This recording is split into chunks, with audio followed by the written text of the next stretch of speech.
बे बानलु बागाना बे बाजिलाहानि दसे दिनै देवबारखाय बेलासियाव दसे बेरायहैदोंमोन जोङो गथ'नबो रायज्लायनो सोलोंलायो जोंनि दिनै मानसिफ्रा ओमफ्राय गवालपारा सानजानिसो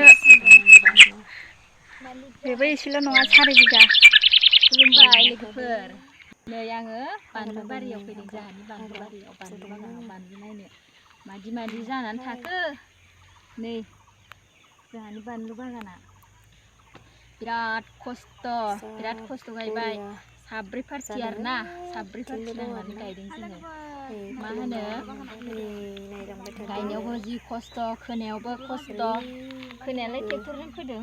होमबाबो बिराद खस्थ' मोनबाय गायनायावबो आरो हाग्रा फुनायावबो बहुद नै हाग्रा जानानै दङ फोराबो बे हाग्रा जानानै दं नै बानलुआ थायहांदों नै दासो एकदम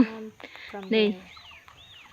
सोरबा फैयोबा हाजिरा खानो बे मास मोनसेनि उनाव हाजिरा खाफिननो हागोन 10 थाखा केजिसेयावहाय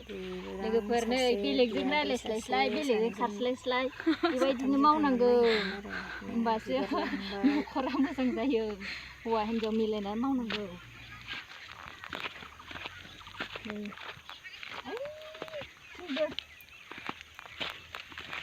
ल' थाबायखायो मालिकजों नायनानै माबायदि मोनखो लोगोफोर आंनि बानलु बारिखौ बयबो जों जेरै मोजां मोनदोंबा नायलांदो जोंहानि बानलु बारिखौ नै जोंहानि सैमायाबो जि